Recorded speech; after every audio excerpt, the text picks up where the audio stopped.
The government thought they were doing a good thing when they tried to implement the constitutionally enshrined Indigenous Voice to Parliament, which would have given people of one ancestry more political advantage than people who were not of that ancestry. I emphasise the word tried in that Aussies overwhelmingly voted against it. Common sense prevailed, although the anti-racist ABC felt the need to use terms such as black politics, which is obviously very divisive. Unsurprisingly, companies like Woolworths jumped on the bandwagon to support the voice as well. My question, why the hell is a supermarket championing constitutional change? It's utterly absurd. The government probably also thought they were doing a good thing when they scrapped a rule that forced local councils to hold citizenship ceremonies on Australia Day. As of 2 days ago, 81 councils across the country have since scrapped Australia Day citizenship ceremonies.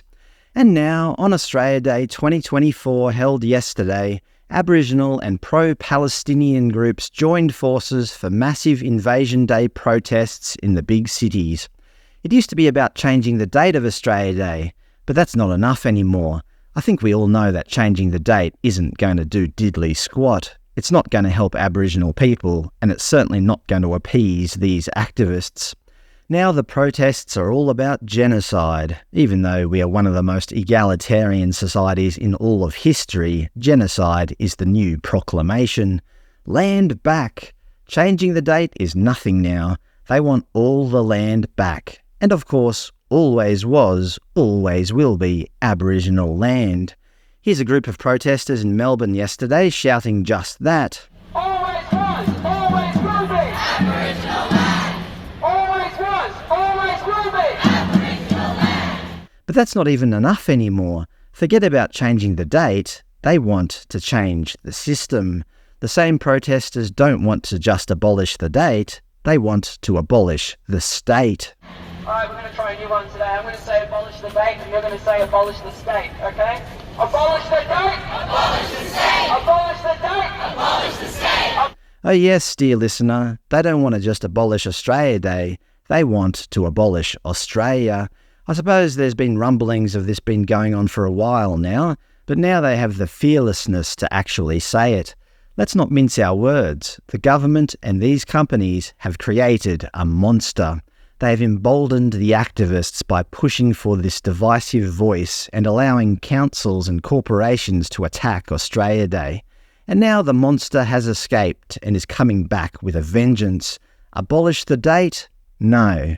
Abolish the state. The government created this monster and now it's coming back to bite them. The PM published a nice Australia Day video message online yesterday saying, "Working together, we can make this an even better, stronger and fairer country. Happy Australia Day." How nice. But how do you think the activists reacted?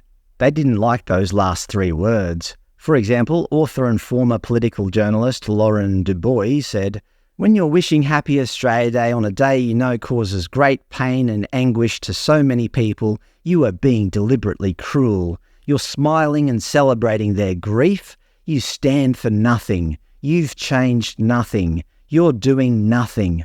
What a disappointment." I presume Albo thought he was their saviour, but now they've turned on him.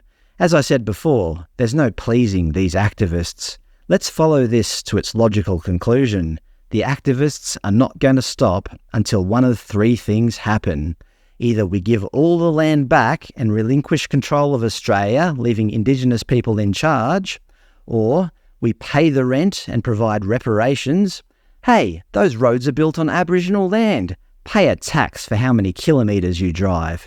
Hey, that public school is on Aboriginal land. Pay the rent or we'll demolish the school. That hospital, that's Aboriginal land too. For every patient that goes through the hospital, give us a certain percentage.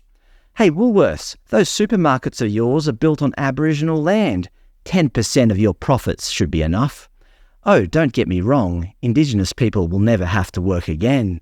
The only thing they'll have to do is go around and collect the rent.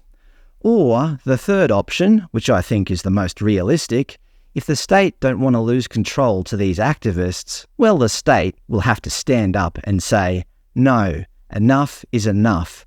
There will be no more handouts. There'll be no more blocking our streets. Australia is owned by all Australians. Like it or lump it.